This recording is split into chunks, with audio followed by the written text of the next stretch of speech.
Hello मेरे प्यारे बच्चों, कैसे हैं आप सब। आप सबों के एनसीईआरटी ट्यूटोरियल में स्वागत है।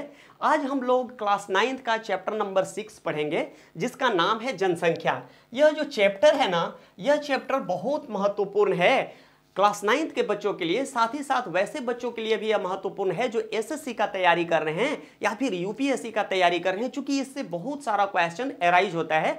और जनरली साधारणतया ऐसा देखा गया है कि एसएससी के एग्जाम में यहां से 1 या 2 क्वेश्चन पूछ ही लिया जाता है। इसलिए आप शुरू से लेकर अंत तक बने रहेंगे और लाइक शेयर करना तो बिल्कुल नहीं भूलेंगे और कमेंट करके बताएंगे कि आप लोगों को इस चैप्टर को पढ़ने के बाद कैसा लगा। आइए इस चैप्टर में समझते हैं कि आखिर पढ़ना क्या है। देखिए, जो जनसंख्या है ना, तो किसी भी देश में कितने लोग रहते हैं, मतलब वहाँ की आबादी कितनी है, उसमें पुरुष कितने हैं, स्त्रियां कितनी हैं, साथ ही साथ किसी देश का जो क्या है साक्षरता दर कितना है, पुरुष साक्षरता दर कितना है, महिला साक्षरता दर कितना है, पूरे देश में कहाँ पे जनसंख्या का वितरण कैसा है, साथ ही साथ पुरुष का और स्त्रियों का स्वास्थ्य कैसा है, वहाँ पे लोग, वहाँ के पुरुष और स्त्री किस तरह का व्यवसाय करना पसंद करते हैं। तो इन सारी बातों को इसमें डिटेल में समझाया गया है, इसलिए आप शुरू से लेकर अंत तक हमारे साथ बने रहेंगे। चलिए एक एक करके हम लोग समझना शुरू करते हैं मेरे प्यारे बच्चों। थोड़ा सा स्क्रीन को पहले वाइड कर लेते हैं ताकि आप लोगों को अच्छे से दिखाई दे।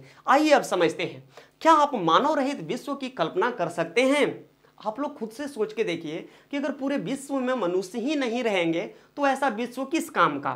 संसाधनों का उपयोग एवं सामाजिक तथा सांस्कृतिक वातावरण का निर्माण कौन करता है? आप देखेंगे कि कोई भी संसाधन है उसका उपयोग मानव करते हैं, सामाजिक तथा सांस्कृतिक वातावरण का निर्माण भी मानव करते हैं। तो यह इस प्रश्न का उत्तर आप लोगों को अच्छे से समझ में आ रहा होगा। समाज एवं अर्थव्यवस्था के विकास में मानव का महत्वपूर्ण योगदान होता है। मानव संसाधनों का निर्माण एवं उपयोग तो करते ही हैं, वे स्वयं भी विभिन्न गुणों वाले संसाधन होते हैं। जो मानव होता है ना, वो विभिन्न प्रकार के संसाधनों का उपयोग करता है, लेकिन साथ ही साथ जो मानव हैं वे स्वयं भी एक प्रकार के संसाधन हैं, क्योंकि उनका अच्छे से उपयोग सुनिश्चित करा करके किसी भी देश का बहुत अच्छे से विकास किया जा सकता है। आप देखेंगे कि वैसे देश जो बहुत अधिक विकसित हैं वहाँ पे मनुष्य बहुत अधिक क्रियाशील होते हैं और वे विभिन्न प्रकार के सामग्रियों का निर्माण बहुत सरलता से कर लेते हैं, क्योंकि वे प्रशिक्षित होते हैं। तो जो कहीं की मानव की संख्या जो होती है, जितनी जनसंख्या होती है, अगर उनको अच्छे से प्रशिक्षित कर दिया जाए तो ये एक संसाधन के रूप में कार्य आने लगते हैं। वे स्वयं भी विभिन्न गुणों वाले संसाधन होते हैं। तो यहाँ तक की बात आप लोगों को अच्छे से समझ में आ गई होगी।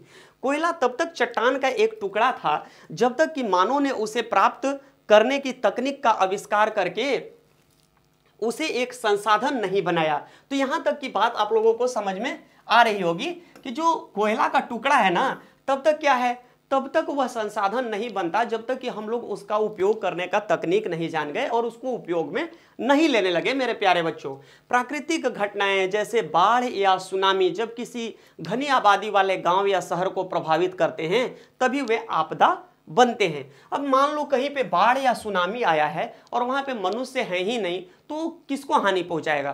तो जहां पे बहुत अधिक घनी आबादी वाले गांव हैं या शहर है, अगर वहां से जब बाढ़ या सुनामी जब गुजरता है तो वहां पे क्या होता है, आपदा आता है, मतलब वहां पे जन या धन की हानि होती है। तो यह बात आप लोगों को अब समझ में आने लगा होगा कि कितना आबादी का या जहां पे मानव रखते हैं उसका कितना महत्व होता है किसी भी देश के लिए, राज्य के लिए या शहर के लिए।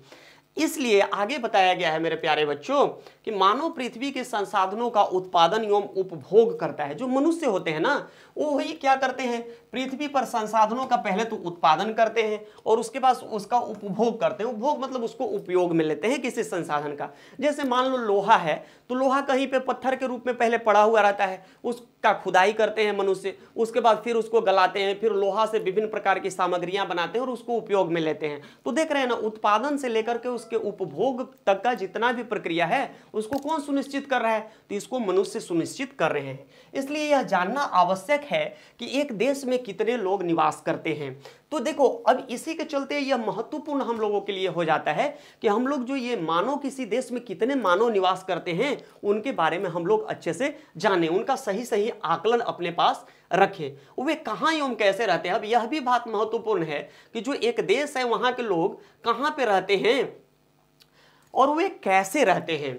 उनकी संख्याओं में वृद्धि क्यों हो रही है। अब यह भी जानना जरूरी है कि जो लोग रह रहे हैं आखिर उनकी जो संख्या है वो निरंतर क्यों बढ़ रही है तथा उनकी कौन कौन सी विशेषताएं हैं। अब जहाँ पे कोई जनसंख्या निवास करती है उनकी क्या विशेषताएं हैं, किस धर्म को मानते हैं, वहाँ पे पुरुषों की ज़्यादा संख्या है कि वहाँ स्त्रियों की ज़्यादा संख्या है, वे पढ़े लिखे हैं, वे व्यवसाय करना चाहते हैं, तो ये सब विशेषताएं होती हैं। तो ये क्या करना चाहते हैं इसके बारे में भी नीचे नीचे हम लोग बहुत डिटेल में समझेंगे। भारतीय जनगणना हमारे देश की जनसंख्या से संबंधित जानकारी हमें प्रदान करती है। देखो भारत में प्रत्येक 10 वर्ष पे जनगणना होता है, ठीक है, और इसी जनगणना के माध्यम से हम लोग जानते हैं कि हमारे देश की जनसंख्या कितनी है और उसमें विभिन्न आयु वर्ग के कितने लोग रहते हैं। अभी इसके बारे में थोड़ा सा और जानकारी हम लोग नीचे प्राप्त करेंगे। सबसे पहले हम जनसंख्या से संबंधित 3 प्रमुख प्रश्नों पर विचार करते हैं और यही जो 3 प्रमुख प्रश्न यहाँ पे दिया गया है इसी को अभी हम लोग पूरे चैप्टर में डिटेल में समझेंगे। तो थोड़ा सा इसको समझने का कोशिश करते हैं कि यहाँ 3 मुख्य बात आप लोगों को क्या बताया गया है। पहला, जनसंख्या का आकार एवं वितरण। देखो किसी भी देश में कितने लोग निवास कर रहे हैं और वे कहाँ कहाँ निवास कर रहे हैं यह इसका आकार और वितरण को बताता है। जैसे लोगों की संख्या, सबसे पहला बात यहाँ पे क्या कहा गया है कि लोगों की संख्या कितनी है। पहली बात किसी देश में, जैसे भारत देश है तो भारत देश बहुत विशाल है, यहाँ पे जितने लोग हैं वो वहाँ के संख्या का निर्धारण करते हैं, पहला बात। तथा वे कहाँ निवास करते हैं, अब जो लोग हैं किस राज्य में कितने कितने लोग निवास करते हैं इससे उसके वितरण का पता चलता है। तो ये दोनों बात आप लोगों को अच्छे से समझ में आ गया होगा। थोड़ा सा इसको मैं फिगर बना करके आप लोगों को दिखा देता हूं। मान लीजिए कोई एक देश है, यहां पे आप देख सकते हैं एक देश है इस तरह से, ठीक है, इसमें मान लीजिए कि कितने लोग हैं, 100 लोग हैं। तो यह पूरे देश की क्या हो गई मेरे प्यारे बच्चों, जनसंख्या हो गई।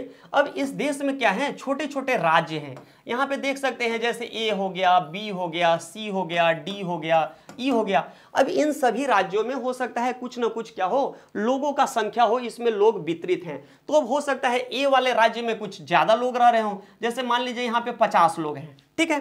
तो बी वाले राज्य में हो सकता है कि कुछ कम लोग हों, हो सकता है यहाँ पे 25 लोग हों, सी में हो सकता है 20 लोग हों, और यहाँ पे क्या हो गया, अब यहाँ पे हो सकता है कि और कुछ कम लोग हों, ठीक है।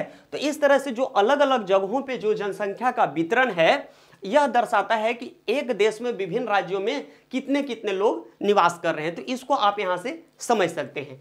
आगे इसके बारे में और डिटेल में हम लोग चर्चा करेंगे। आइए अब समझते हैं आगे क्या दिया गया है। जनसंख्या वृद्धि एवं जनसंख्या परिवर्तन की प्रक्रिया, इस बात को थोड़ा सा समझने का कोशिश करते हैं। समय के साथ जनसंख्या में वृद्धि एवं इसमें परिवर्तन कैसे हुआ। जैसे मान लीजिए किसी देश की जनसंख्या अगर आज 100 है तो 10 साल के बाद वह अगर 110 हो जाती है, तो यह जो परिवर्तन हो रहा है यह परिवर्तन कैसे हो रहा है इस बात को भी हम लोग स्टडी करेंगे आगे जाकर के। चलिए आगे देखते हैं बिंदु 3 में क्या बताया गया है। जनसंख्या के गुण या विशेषताएं।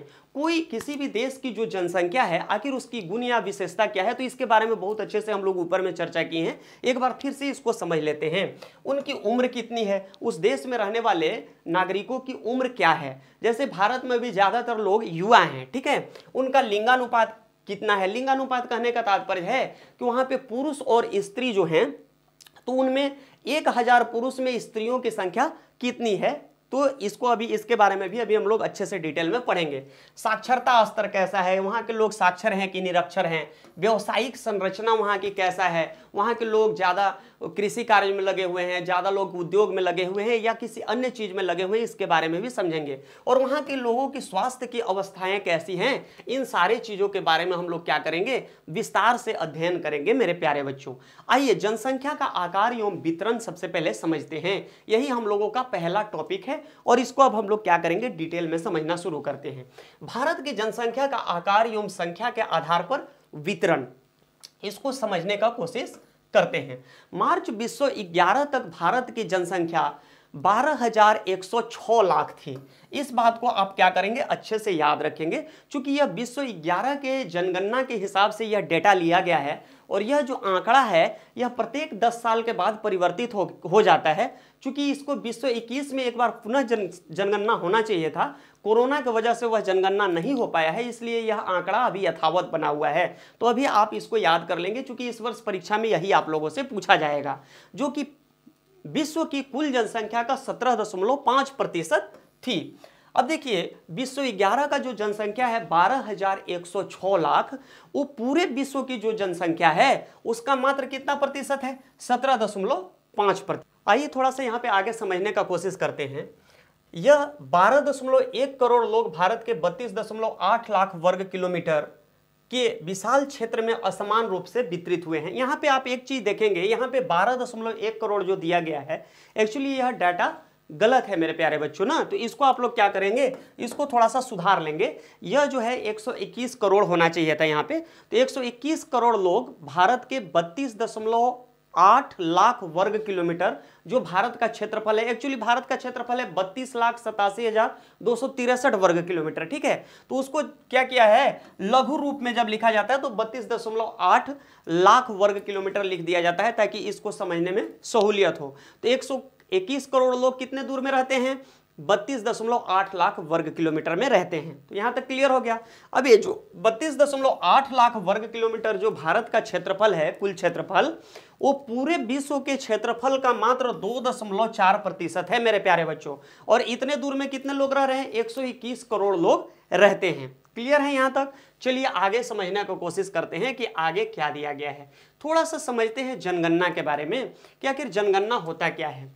एक निश्चित समय अंतराल में जनसंख्या की आधिकारिक गणना जनगणना कहलाती है। देखो एक खास टाइम पीरियड में, जैसे 10 साल हो गया या फिर 20 साल हो गया या फिर 1 साल हो गया, तो जब एक खास समय अंतराल पर जब किसी देश की जितनी जनसंख्या है उसको गिना जाता है आधिकारिक रूप से, तो उसको हम लोग जनगणना कहते हैं। इसको थोड़ा सा आप लोग यहाँ से यहाँ तक याद रखेंगे कि एक निश्चित समय अंतराल में जनसंख्या की आधिकारिक गणना जनगणना कहलाती है। क्लियर है मेरे प्यारे बच्चों? भारत में सबसे पहले 1872 में जनगणना की गई थी। जो सबसे पहली बार भारत में जनसंख्या हुई थी, कब हुई थी? 1872 में। क्लियर है? और हालांकि 1881 में पहली बार एक संपूर्ण जनगणना की जा सकी। जो पूरे देश की जो जनगणना हुई वो 1881 से होना शुरू हुई। उसी समय से प्रत्येक 10 वर्ष पर जनगणना होती है। ये जो 1881 में पहली बार जनगणना हुई पूरे देश की, उसी समय से एक ट्रेंड बन गया, एक प्रचलन बन गया कि प्रत्येक 10 साल के बाद क्या होगी, जनगणना होगी हमारे देश की। तो इस हिसाब से जो विश्व 11 में जनगणना हुई थी तो विश्व 21 में होना चाहिए था, लेकिन कोरोना की वजह से यह जनगणना नहीं हो पाया है। ठीक है। भारतीय जनगणना जनसांख्यिकी सामाजिक तथा आर्थिक आंकड़ों का सबसे बृहद स्रोत है। इसमें कितनी जनसंख्या है, वहाँ की सामाजिक स्थिति कैसी है, आर्थिक स्थिति कैसी है, इन सारे आंकड़ों को इसमें बृहद पैमाने पर क्या किया जाता है, एकत्र किया जाता है, इकट्ठा किया जाता है। आप लोग अगर स्कूल में होंगे तो स्कूल के टीचर्स ही क्या कर रहे थे, सरकारी स्कूल के टीचर्स ही जनगणना में शामिल थे, तो उनके पास आप देख सकते हैं कि कितने सारे विवरण को एक साथ इकट्ठा किया जा रहा था। एक फॉर्म था, उस फॉर्म में वे प्रत्येक घर में जाकर के उस विवरण को भर रहे थे। तो अगर किसी टीचर के पास होगा तो आप मांग करके देख सकते हैं, नेट पर भी उसको देख सकते हैं। क्या आपने कभी जनगणना रिपोर्ट देखी है? तो इसीलिए मैंने आपको अभी बताया मेरे प्यारे बच्चों कि आप इसको आसानी से देख सकते हैं। आप अपने पुस्तकालय में भी इसे क्या कर सकते हैं, देख सकते हैं। वहां पे अखबार में जब जनगणना हो जाती है तो पेपर में, न्यूज़पेपर्स वगैरह में भी ये जनगणना रिपोर्ट आता है, नहीं तो नेट पे भी आप सर्च करके इसको देख सकते हैं। चलिए आगे समझते हैं कि आगे आप लोगों को क्या बताया गया है। यहां देखिए दो जो है डायग्राम दिया गया है, इसमें क्या समझाया गया है। विश्व के क्षेत्रफल एवं जनसंख्या में भारत का भाग, ये बात मैं पहले ही आप लोगों को समझा दिया हूं, फिर भी एक बार समझने का कोशिश करते हैं। ठीक है। जो पूरे विश्व की जो जनगणना है, जनसंख्या है, उसमें भारत में कितने प्रतिशत लोग रहते हैं? 17.5% लोग रहते हैं। मतलब पूरे विश्व की जो जनसंख्या है उसका 17.5% लोग भारत में रहते हैं और शेष विश्व में कितने लोग रहते हैं? 82.5% लोग रहते हैं। अब देखिए, अब भारत का जो क्षेत्रफल है पूरे विश्व के क्षेत्रफल का 2.4% भाग है। क्लियर है मेरे प्यारे बच्चों? और शेष विश्व का कितना है भाई क्षेत्रफल? 97.6% भाग है। तो यही दो बात यहाँ पे आप लोगों को समझाया गया, हालांकि इसके बारे में हम लोग पहले पढ़ चुके हैं। आगे देखिए क्या बताया गया है, थोड़ा सा इसको समझने का कोशिश करते हैं। विश्व 11 की जनगणना के अनुसार देश की सबसे अधिक जनसंख्या वाला राज्य उत्तर प्रदेश है। देखो जो विश्व 11 में जनगणना हुई तो इसके हिसाब से एक डेटा निकल करके आया कि जो पूरा भारत है, पूरे भारत में सबसे अधिक जनसंख्या वाला जो राज्य है वह कौन है? उत्तर प्रदेश है, जहां की जनसंख्या कितनी है मेरे प्यारे बच्चों? 1990 लाख है। वहां की जनसंख्या कितनी है? 1990 लाख। उत्तर प्रदेश में देश की कुल जनसंख्या का 16% हिस्सा निवास करती है। जो पूरे देश की जनसंख्या है 121 करोड़ लोग जो हैं वो कहां पे? ये उत्तर प्रदेश में उसका 16% हिस्सा निवास करता है मेरे प्यारे बच्चों।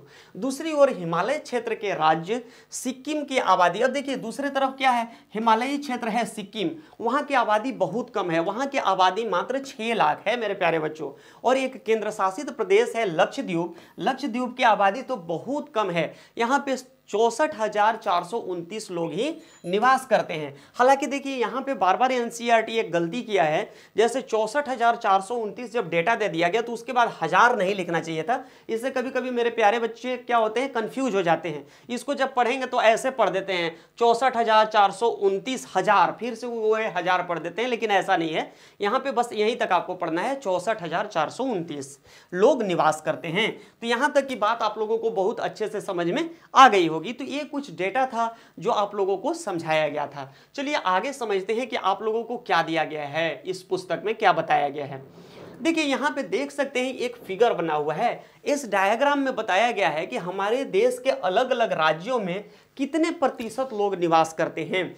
तो आप यहाँ पे देखेंगे चूंकि उत्तर प्रदेश जो है, उत्तर प्रदेश में की जो आबादी है सबसे अधिक है, तो उत्तर प्रदेश में पूरे देश की कुल जनसंख्या का 16% लोग निवास करते हैं।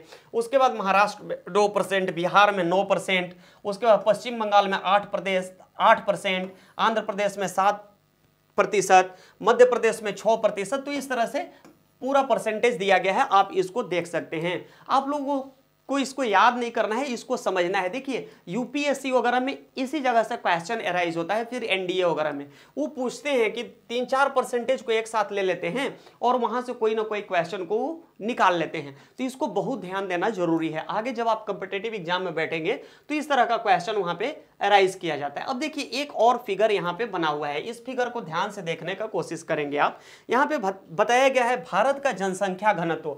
अब देखिए यहाँ पे भारत के जो 28 राज्य हैं, ठीक है, उस 28 राज्य में कहां का जनसंख्या घनत्व कितना है वही इस फिगर के माध्यम से आप उसको देख सकते हैं। जैसे आप देखेंगे यहाँ पे जो ग्रीन कलर का जो एकदम हरा वाला जो दिख रहा है जो राज्य, ठीक है, ये हरे वाले राज्य का जो जनसंख्या घनत्व है ये 250 से कम है।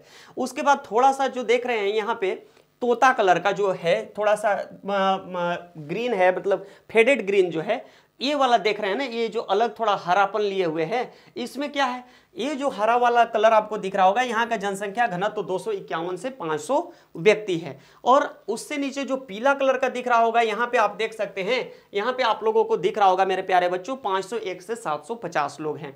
तो इसको आप समझ सकते हैं, इसको बहुत अच्छे से देख सकते हैं। तो ये हरा वाला जो है यहाँ पे 250, ठीक है, थोड़ा सा ले लेते हैं, पेन नहीं चल रहा है, तो यहाँ पे 250 लोग निवास करते हैं ये हरा वाले में, ठीक है, ये हरा वाला आपको दिख रहा होगा जहां जहां, क्लियर है, इससे कम लोग यहाँ पे निवास करते हैं। तो इस डेटा को आप अच्छे से समझेंगे और इससे उसको मैच करा कर आप देखेंगे। चलिए आगे देखते हैं कि आगे आप लोगों को क्या बताया गया है। थोड़ा सा बड़ा कर लेते हैं स्क्रीन को ताकि मेरे प्यारे बच्चों को अच्छे से समझ में आ सके।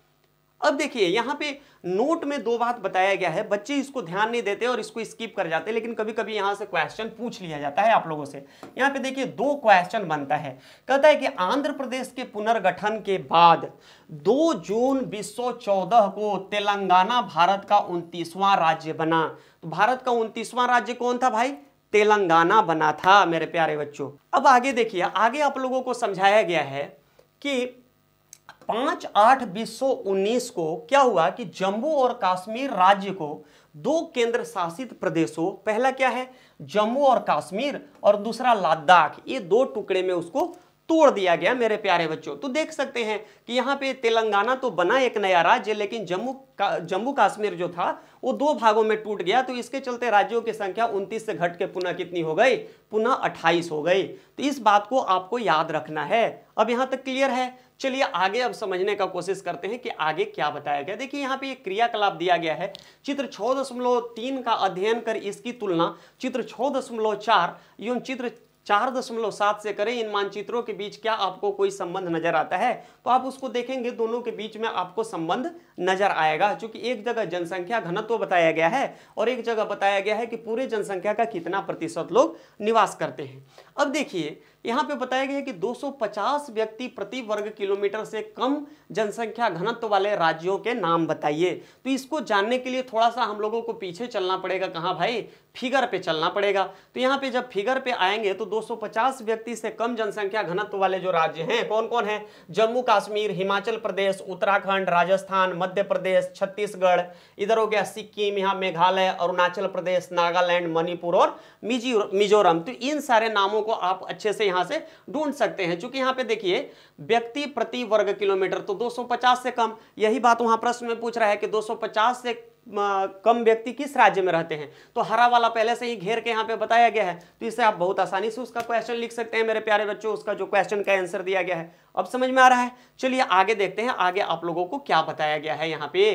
तो ये प्रश्न अब आप लोगों को बहुत अच्छे से समझ में आ गया होगा कि 250 व्यक्ति प्रति वर्ग किलोमीटर से कम जनसंख्या घनत्व वाले राज्यों के नाम बताइए। तो ये सवाल है और इसका आंसर मैंने आपको बता दिया। कहां से आपको लिखना है? पर्वतीय क्षेत्र तथा प्रतिकूल जलवायवीय अवस्थाएं इन क्षेत्रों की विरल जनसंख्या के लिए उत्तरदायी है। अब यहाँ पे एक क्वेश्चन और पूछता है कि आखिर ये जो जनसंख्या है जिनका नाम अभी हम लोग पढ़ के आ रहे हैं, जैसे अभी हम लोग किसके किसके बारे में पढ़े? जम्मू कश्मीर के बारे में पढ़े, आसाम के बारे में पढ़े, छत्तीसगढ़ के बारे में पढ़े। यहाँ की जनसंख्या 250 व्यक्ति प्रति वर्ग किलोमीटर में क्या है? 250 व्यक्ति से भी कम है।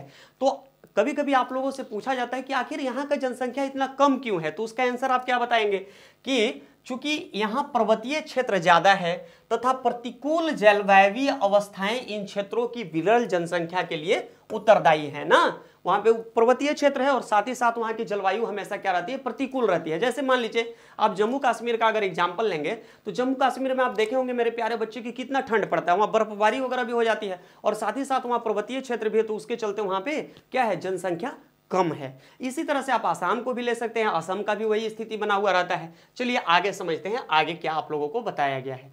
किस राज्य का जनसंख्या घनत्व 250 व्यक्ति प्रति वर्ग किलोमीटर से भी कम है और क्यों? तो ये मैंने आपको बता दिया कि क्यों है। तो ये सारा बात आप आराम से इसको लिख सकते हैं। असम एवं अधिकतर प्रायद्वीपीय राज्यों का जनसंख्या घनत्व क्या है? मध्यम है। मतलब यहाँ पे मध्यम जनसंख्या घनत्व है। पहाड़ी, कटे छटे एवं पथरीले भूभाग, मध्यम से कम वर्षा, छिछली एवं कम उपजाऊ मिट्टी इन राज्यों के जनसंख्या घनत्व को प्रभावित करती है। देखिए यहाँ पे क्या लिखा गया है। पहले यहाँ का क्षेत्र कैसा है? पहाड़ी है। तो पहाड़ी क्षेत्र में बहुत अधिक खेती बाड़ी होता नहीं है, उद्योग धंधे भी वहाँ पे कम है, इसलिए वहाँ पे बहुत कम लोग रहना पसंद करते हैं। यहाँ क्या है? यहाँ की जो मिट्टियाँ हैं वो कटे छटे हैं और पथरीले जमीन है यहाँ पे, तो यहाँ पे खेती बाड़ी बहुत हो नहीं सकता है, तो लोग यहाँ पे रहना पसंद नहीं करते हैं। मध्यम से कम वर्षा, अब यहाँ पे बरसात भी बहुत कम होता है, तो इसके चलते भी वहाँ पे लोग नहीं रहते चूंकि पानी की उपलब्धता कम है। छिछली एवं कम उपजाऊ मिट्टी, और वहाँ की जो मिट्टी है बहुत छिछली है, उनकी जब खुदाई करेंगे तो बहुत जल्दी से आपको पत्थर मिल जाएगा, ठीक है। तो इसके चलते वहाँ खेती बाड़ी बहुत अच्छे से नहीं हो सकता है, इसके चलते भी वहाँ लोगों की संख्या क्या है? बहुत कम है। इन राज्यों की जनसंख्या घनत्व को प्रभावित करने वाले ये सभी क्या थे? कारक थे मेरे प्यारे बच्चों। तो कभी कभी आप लोगों से यह भी प्रश्न पूछा जाता है, इसका उत्तर भी अब आप आसानी से लिख सकते हैं। आइए थोड़ा सा आगे समझते हैं। उत्तरी मैदानी भाग एवं दक्षिण में केरल का जनसंख्या घनत्व बहुत अधिक है। अब देखिए अभी हम लोग जो देखे इसके जस्ट विपरीत, जब उत्तर के मैदानी भाग और दक्षिण के केरल का जब आप अध्ययन करेंगे तो वहां पे जनसंख्या घनत्व बहुत अधिक है। इसका कारण यह है कि जो उत्तर का मैदानी भाग है वह बहुत उपजाऊ है, वहां पानी की उपलब्धता भी बहुत अच्छी है। साथ ही साथ क्या है कि वहाँ का जमीन बिल्कुल समतल है, सपाट है, और वहाँ का जो जलवायवीय कंडीशन है वह भी बहुत अनुकूल होता है, और वहाँ पे उद्योग धंधे भी बहुत सारे लगे हुए हैं, लोगों को रोजगार मिलता है, और साथ ही साथ सामाजिक कारण और सांस्कृतिक कारण भी उसमें जुड़ा हुआ है। वहाँ पे मंदिर वगैरह बहुत ज़्यादा है, गंगा नदी वहाँ से बहती है जो हिंदुओं की पवित्र नदी है। तो इन सारे कारणों के चलते वहाँ पे जनसंख्या घनत्व क्या है? बहुत अधिक है।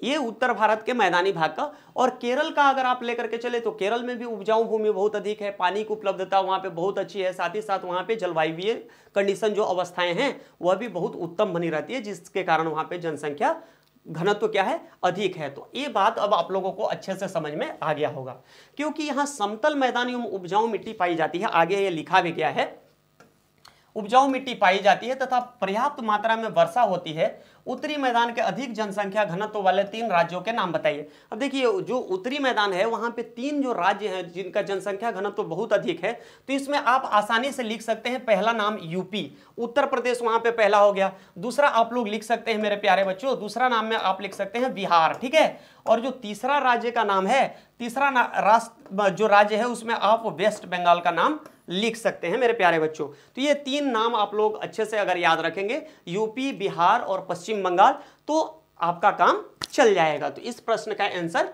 आप आसानी से लिख सकते हैं। क्लियर है? चलिए आगे समझने का कोशिश करते हैं कि आगे आप लोगों को क्या बताया गया है इसमें।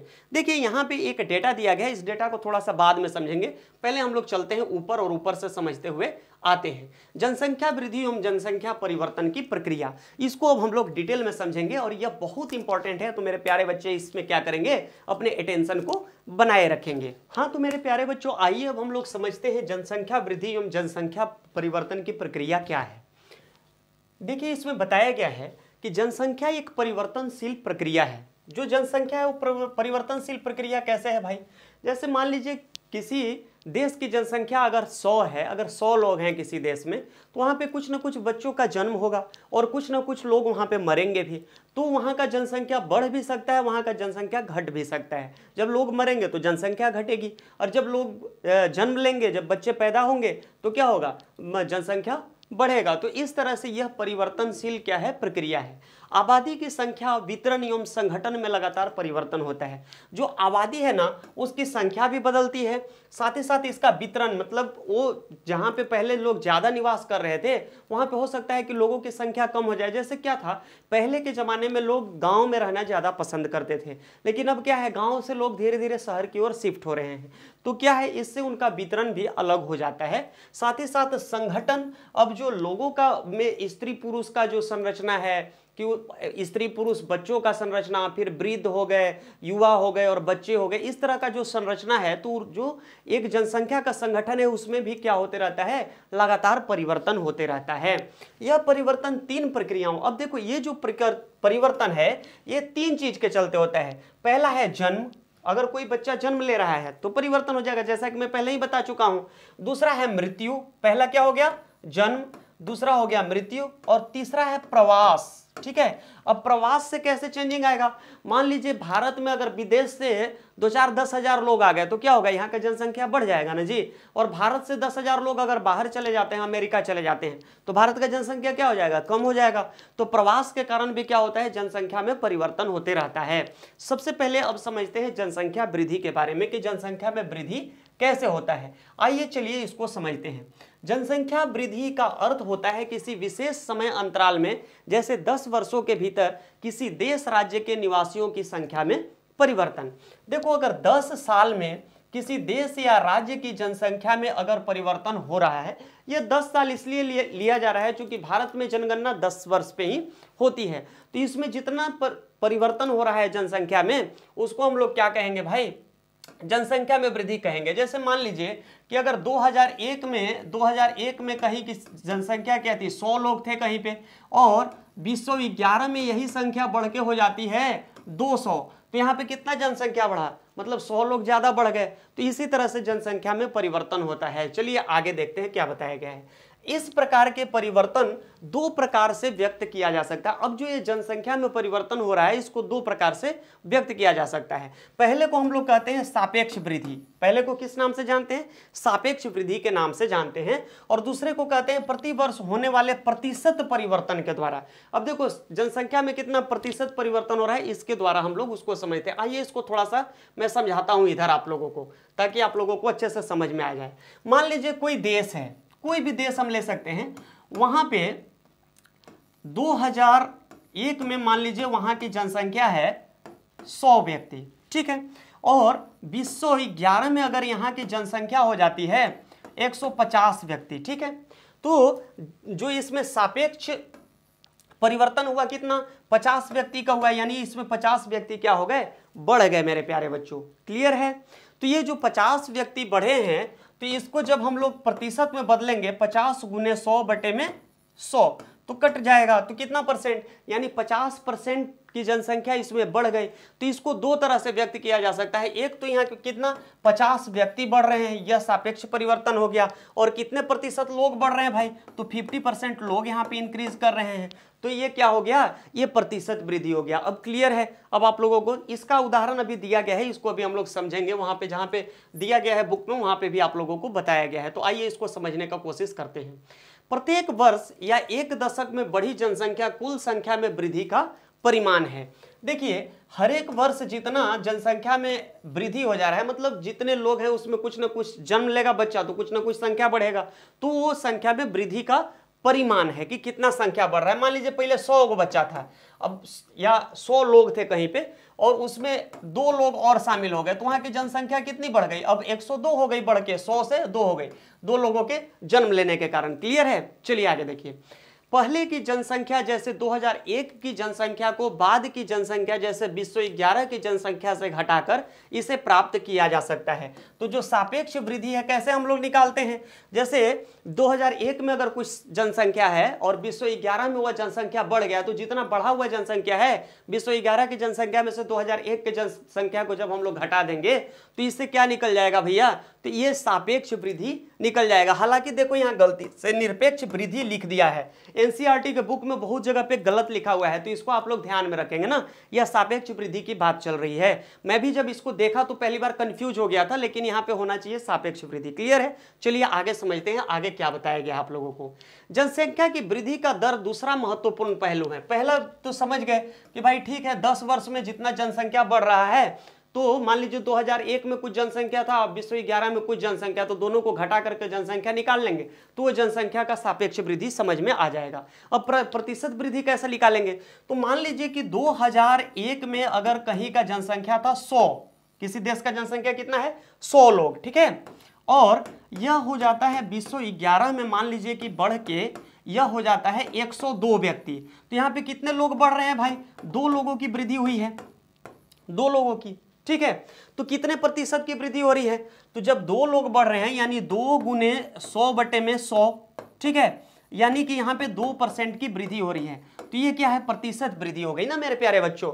तो इस तरह से इसको निकाला जाता है कि प्रति वर्ष प्रतिशत वृद्धि कितनी हो रही है, या फिर प्रत्येक 10 वर्षों में प्रतिशत वृद्धि कितनी हो रही है ना। तो यहाँ पे मैं 10 वर्षों में काउंट करके दिखाऊँ, यहाँ प्रति वर्ष दिया हुआ है, तो इसलिए प्रति वर्ष वाले से आप लोग कंफ्यूज मत होइएगा। भारत में चूंकि 10 वर्ष पे जनगणना होती है, तो मैं 10 वर्षों का आंकड़ा लेके यहाँ पे चल रहा हूं ना, तो इसको आप ध्यान में रखेंगे। चलिए आगे देखिए। अब देखिए यहाँ पे एक फिगर दिखाया गया है, इस फिगर में आप लोगों को क्या बताया गया है थोड़ा सा इसको समझते हैं। कहता है कि भारत की जनसंख्या वृद्धि दर 1951 से 2011 के दौरान कैसे कैसे हुआ है, इसको थोड़ा समझते हैं। यहाँ देखिए इधर दिया हुआ है वर्ष, जैसे 1951 से 1961, 1961 से 1971, 10-10 वर्ष का दिया हुआ है अंतराल। इस साइड देखेंगे तो प्रति दशक वृद्धि दर प्रतिशत, कितना कितना प्रतिशत का वृद्धि हो रहा है, इस तरफ आपको दिखाया गया है। तो यहाँ देखेंगे 1951 से 1961 में कितना हुआ, 21.64% की यहाँ पे वृद्धि हुई। फिर 1961 से 1971 में कितना, 24.8% की वृद्धि हुई। फिर 1971 से 1981 में 24.66% की वृद्धि हुई। तो इस तरह से ये क्या हुआ, जनसंख्या बढ़ते जा रहा है। आइए आगे देखते हैं नीचे वाले में क्या दिखाया गया है आपको बार डायग्राम में, ठीक है। यहाँ पे आप देखेंगे कि भारत की कुल जनसंख्या 1901 से 2011 जनसंख्या 10 लाख में यहाँ पे बताया गया है मेरे प्यारे बच्चों।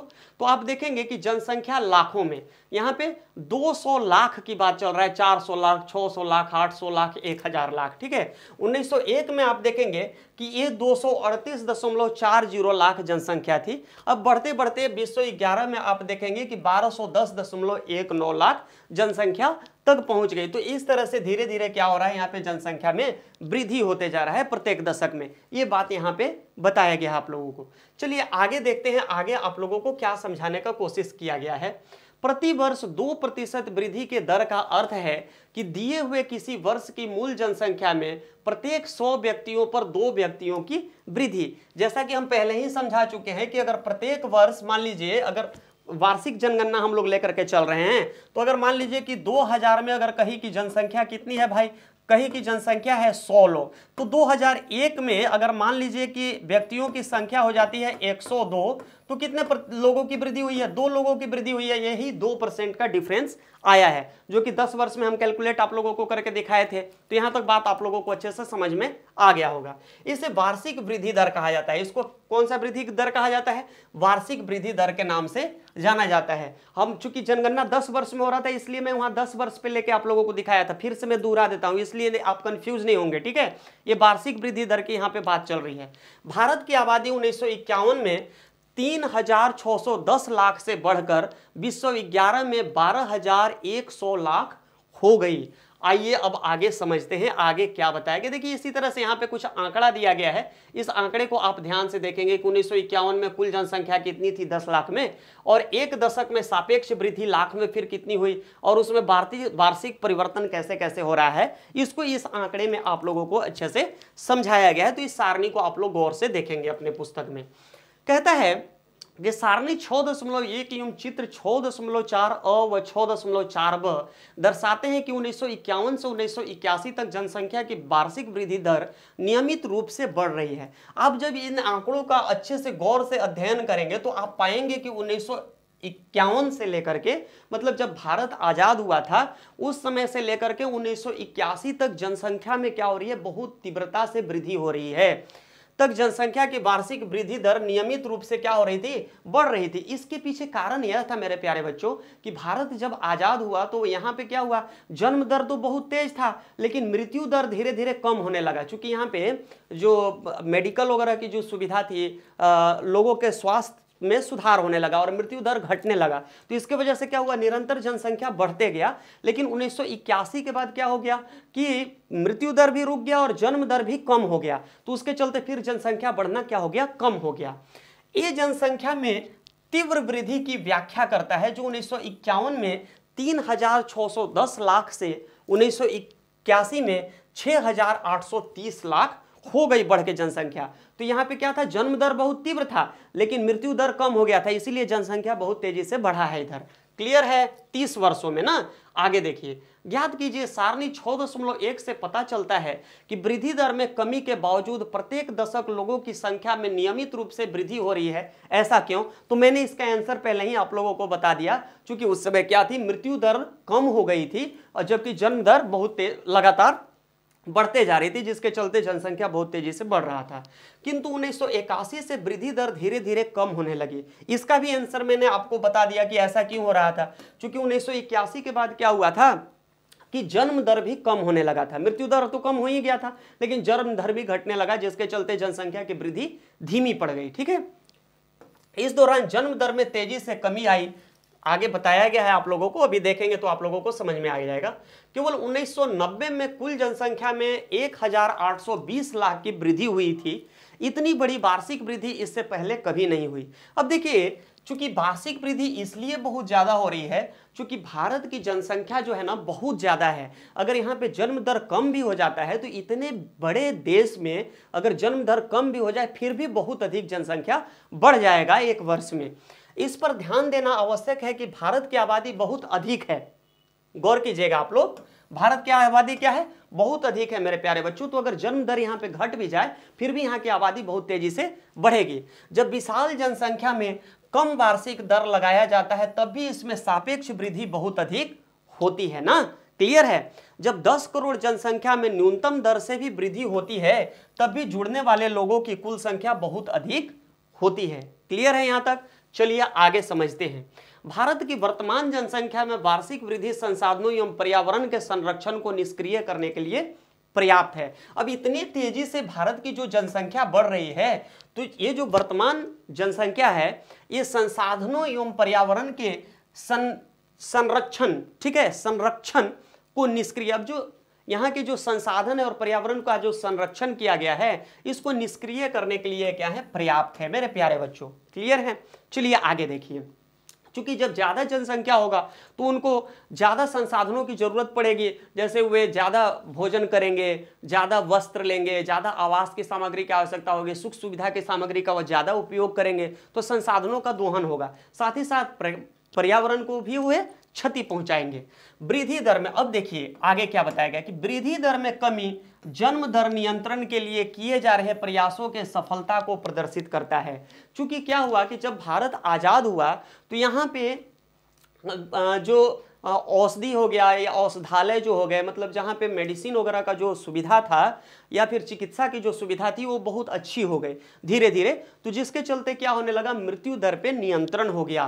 तो वृद्धि दर में कमी जन्म दर नियंत्रण के लिए किए जा रहे प्रयासों की सफलता को प्रदर्शित करता है। और साथ ही साथ क्या हुआ, भारत में जो जन्म दर है वह भी धीरे धीरे जाकर के 1981 के बाद नियंत्रित हो गया मेरे प्यारे बच्चों। तो इसी के चलते वृद्धि क्या हो गई, कम हो गई।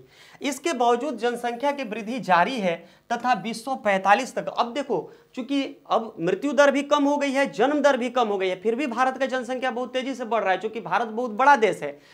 और ऐसा अनुमान लगाया जा रहा है कि 2045 तक जो भारत है चीन को भी पीछे छोड़ते हुए विश्व में सबसे अधिक जनसंख्या वाला, सबसे अधिक आबादी वाला देश बन जाएगा, ऐसा अनुमान लगाया जा रहा है। तो अब आप समझ सकते हैं कि कितना बड़ा खतरा उत्पन्न होने वाला है। भारत में जनसंख्या विस्फोट फिर से होगा एक बार 2045 में। आइए मेरे प्यारे बच्चों, अब समझते हैं जनसंख्या वृद्धि परिवर्तन की प्रक्रिया क्या है। जनसंख्या में होने वाले परिवर्तन की 3 मुख्य प्रक्रियाएं हैं। पहला जो प्रक्रिया है उसको हम लोग कहते हैं जन्म दर, ठीक है, मतलब जब किसी बच्चे का जन्म होगा तो क्या होगा, जनसंख्या में परिवर्तन आएगा। दूसरा है मृत्यु दर, भाई मृत्यु भी होने पे क्या होता है, जनसंख्या में परिवर्तन आता है। और तीसरा है प्रवास। तो इन 3 चीजों से क्या होता है, जनसंख्या में आता है मेरे प्यारे बच्चों परिवर्तन। तो इनको अभी हमको क्या करना है, अच्छे से समझना है हम लोगों को कि आखिर ये होता क्या है। एक एक करके इसके बारे में समझना हम लोग शुरू करेंगे। जन्म दर एवं मृत्यु दर के बीच का अंतर जनसंख्या की प्राकृतिक वृद्धि है। अब देखिए यहाँ पे एक बहुत महत्वपूर्ण बात आप लोगों को समझाया गया है, इसको थोड़ा अच्छे से समझने का कोशिश आप लोग करेंगे। देखेंगे कि जो जन्म दर होता है और जो मृत्यु दर है, इसके बीच में जो अंतर है ना, इसी को हम लोग प्राकृतिक वृद्धि कहते हैं। मैंने जो ओरिजिनल वृद्धि है ना जनसंख्या में, वो जन्म दर और मृत्यु दर के बीच के अंतर से ही पता चलता है। जैसे मान लीजिए कि 5 बच्चे जन्म ले रहे हैं, ठीक है, और 3 लोग मर रहे हैं, ठीक है, 3 लोगों की मृत्यु हो रही है। तो 5 में से 3 घटाएंगे तो यानी 2 लोग बढ़ते जा रहे हैं जनसंख्या में। तो इससे हमको क्या नेचुरली पता चलता है कि किसी जगह की जनसंख्या बढ़ रही है या घट रही है, ठीक है। मान लीजिए 2 ही बच्चे जन्म लिए, ठीक है, और 5 लोग मर गए, तो क्या होगा, माइनस में जाने लगेगा जनसंख्या, तो वहां की जनसंख्या घटने लगेगी ना। तो इसको समझते हैं। अब आइए आगे समझते हैं कि 1 वर्ष में प्रति 1000 व्यक्तियों में जितने जीवित बच्चों का जन्म होता है उसे जन्म दर कहते हैं। तो यहाँ पे क्या बताया गया, आप लोगों को जन्म दर के बारे में बताया गया है। कहता है कि अगर 1000 बच्चे क्या हो रहे हैं, जन्म ले रहे हैं, तो उसमें से जितने बच्चे क्या हैं, जीवित हैं, मतलब एकदम स्वस्थ हैं, वो किसको निर्धारित करता है, जन्म दर को निर्धारित करता है। फिर से एक बार पढ़ रहे हैं, ध्यान से सुनिए।